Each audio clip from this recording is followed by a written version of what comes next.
Welcome to another episode of Roll Up a Pull Up. So get your blunts rolled and your drink poured.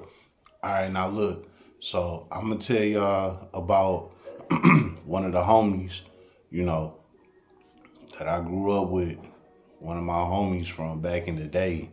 I got pictures with. I did shit with. We was from the same block. All of that. And this nigga left me for dead. All right.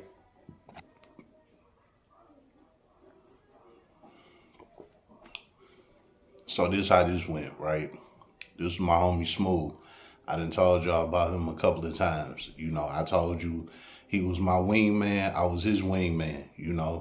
When we had some hoes on the floor or whatever, we had each other back. This what we did. Not only that, we did street shit together. We partied. We did everything together. This was my homie. You know what I'm saying? But this day showed me he wasn't really what I thought he was. You know what I'm saying? All right, so this how it go. One night, me and him hanging out. You know, we go to the club. We getting drunk as hell, fried, right? So we go to this club. I forgot the name of the club we went to, but it was a club downtown Detroit. So we in the club. We in there having fun, right? These two girls walk up on us. One of them get to talking to him. One of them get to talking to me. Now, this night, I forgot what the flavor of Ciroc it was, but it was a different kind of Ciroc. I think it was like in a brownish color. I mean, of course, Ciroc is clear. You know what I'm saying? But the bottle it was in was like a brownish color. I forgot what kind of flavor it was, but it was a different kind of flavor of Ciroc. And basically, this club was promoting it. So what they was doing, they was giving out free shots the whole night of that Ciroc liquor, just that specific flavor. You know what I'm saying? I ain't gonna hold you. I was at the bar like a little groupie, pulling up, free drinks, a Ciroc, and at the time that was my drink. Ciroc was my shit. So hell yeah, I was pulling up. You know what I'm saying, left and right. So anyway, while the girls talking to us, I'm just drinking, drinking, drinking. And I remember this, you know what I'm saying? It got to a point where the girl was talking to me and I just started drowning her out. Like, man, whatever, dog. I don't give a fuck what you talking about. I'm still telling the damn waitress, keep sending the drinks. You know what I'm saying? So by this time, I had on a jacket. I took my jacket off because I'm getting hot. Because when you get drinking that liquor, you start getting hot. You know what I'm saying? That liquor boil your blood. So I take my jacket off. I'm in that bitch dancing, get my little two-step on, all that shit. You know what I'm saying? The girl right behind me, grinding on me, all type of shit. You know what I'm saying? Like, I'm not even paying her no attention. I'm facing the bar, getting my little step on. And she behind me because she couldn't step in front of me because my body right here to the bar, so she behind me trying to get my attention, you know what I'm saying, grinding on me from behind me, but I'm not paying her no mind, you feel me? So that's going on. Club in. We about to leave out the club, right? I remember this as well.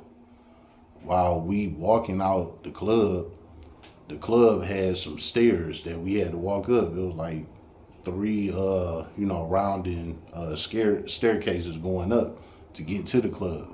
So when you coming out the club, you got to come down them damn staircases to get out the club, right? I remember this.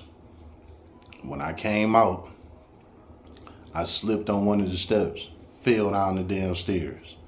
After that, the next thing I remember, I woke up in the hospital.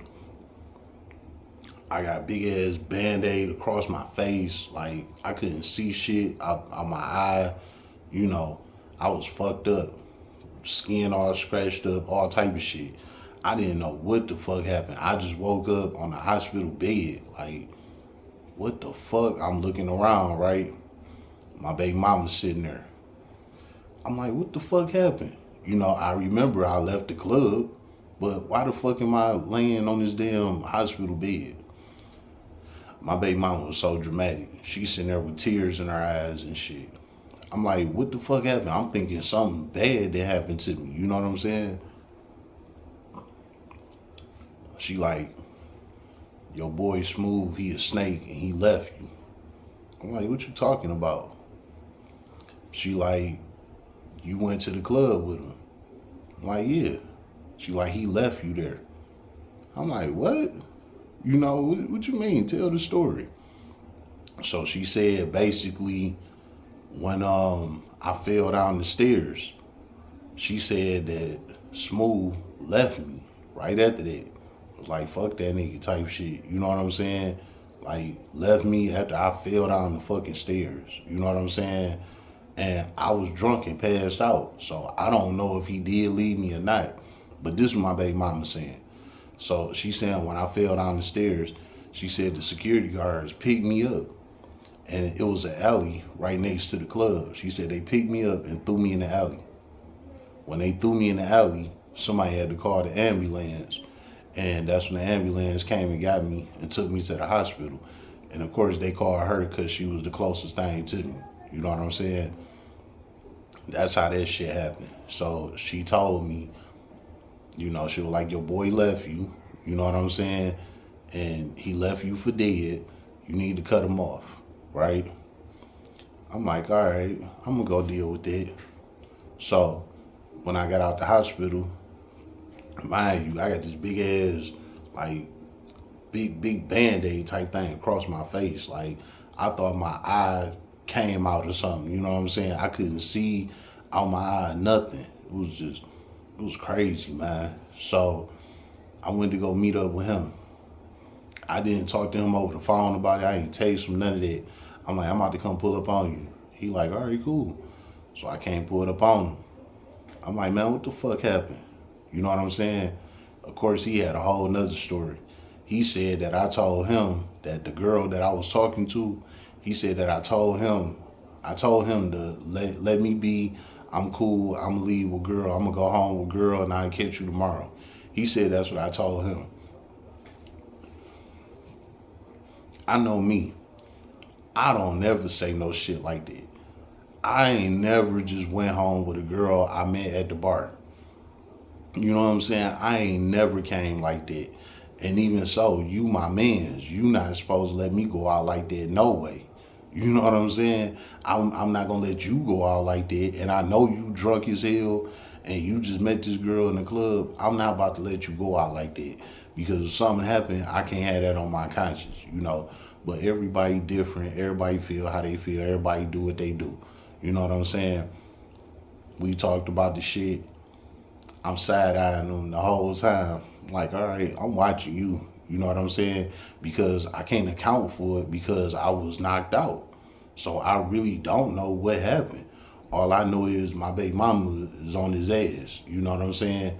And he telling me this story that kind of don't make sense. But again, I wasn't conscious to account for the story. So all I did was just gather information and I just went from there. Well, this wasn't too much longer after that, right? I'm coming at my boy. I'm like, hey, we gotta make some money. We gotta make some shit happen. We was broke as hell. We ain't had shit going on. So I'm like, look, let's do this casino shit. Let's hit the casinos. Let's try and make some legit money. Transfer that shit into an investment. You know what I'm saying? That was the plan. That's what I was on. He like, nah, man, I ain't fucking with that. Woo, woo. We just gonna have to figure something else out. All right, whatever. You know what I'm saying? Maybe a couple of weeks after that, this nigga called me. Well, in between that time, I ended up going to jail. You know what I'm saying? I get out of jail, the nigga called me, like, come pull up on me, I wanna holler at you. I'm like, all right, I go pull up on him. I'm shortening up the story because it was definitely way longer than this, but I'm just shortening it up for you, you know, just to get to the point of what's going on here. So I go pull up on him. I'm like, you know, what's the play? He get in the car, we get to talking. This nigga talking about robbing a dispensary. That was the play he came up with. Mind you, I had just got out of jail at that. Maybe I might have said a couple of weeks. This was a couple of months later. My bad. Because I ended up doing 90 days in jail. You know what I'm saying? So I did 3 months in jail. Come home, and this is what I got to hear. So I come home from the 90 bar, and this was my homie tell me. Mind you, this the same nigga that left me for dead at the club. And now here he is a couple months later talking about, let's go rob this dispensary. He like, look, man, in the dispensary was in my hood. You know what I'm saying? Nah, ain't nobody about to just have a dispensary in the hood and they not strapped up. You know what I'm saying? But anyway, he like, yeah, man, I know them soft ass niggas that work there. Them niggas don't got no guns. They some bitches. Woo, woo, woo. He like, me and you, we just gonna go through there. We gonna pin everybody up. We gonna get the money and the weed. We gonna get up out of there. I'm like, man, you know, how much money is in here? Because he had a little connect with a guy that be in there all the time that know how the guys in there move and all that type of shit. So his connect was telling him this bogus ass move to make. Like, yeah, you could run up there and rob these niggas. They don't got no guns. And they keep a good $4,000-$5,000 in the register, you know, a couple of balls of weed, you know, just a little lick real quick. Straight setup, crash dummy shit. You know what I'm saying? And this was around the time dispensaries started opening. You know, this like 2016, somewhere around there. You know what I'm saying? In Detroit. This is when the dispensaries got to popping off in Detroit. They probably was already popping off in your town way before that, but this is when they started popping off in the city. You know what I'm saying? The whole play was me and him run up in there, pin everybody to the wall, scare everybody, all of that shit, run the cash register, and take the weed, whatever weed was in there. I'm like, man, how much weed in there? He's like, man, you know, a couple balls, probably like 2 or 3 pounds, about a good $5,000-$6,000 in the cash register. So we about to put our life on the line for possibly $10,000 altogether. We about to put our life on the line for this shit. Half of it is in weed. We smoke this weed all day. So we gonna put our life on the line for it. You're like, man, them niggas soft. They don't got no guns. Ooh, we don't gotta, you know, do nothing extra to them. We just gonna put the Glock in their face and we gonna get the shit and get gone. I looked at him. I said, you know what? Go ahead, bro. You got it. I ain't doing it. Mind you, I'm fresh out of jail. I ain't trying to do nothing to send me back to jail. You know what I'm saying? So I'm like, I'm good. I ain't doing that shit. He hit the blunt. He like, man, you know what? It's all good. He like, I'm going to just go ahead and do that shit myself. And after I do it, I'm going to throw you a pound anyway. If that's the case, why you ain't just go do it? You didn't have to include me. You know what I'm saying? You could have just did it and just threw me a pound. Like, hey, you know, I had hit a little lick. It go a pound for you. You know what I'm saying? But he tried to include me in it because he wanted me to crash out with him. And I wasn't having it. So, with that being said, I cut him off that same day. I ain't talked to him since. You know what I'm saying? And it's sad because he was my boy, you know, but all along, he really wanted to see me down when I thought he was going to be there for me when a nigga rise, and it wasn't. To the homies, watch your homeboys. You think these your guys and they got your back? Man, these niggas is your biggest enemies, man. Real talk. And when I cut him off, my life got so much better.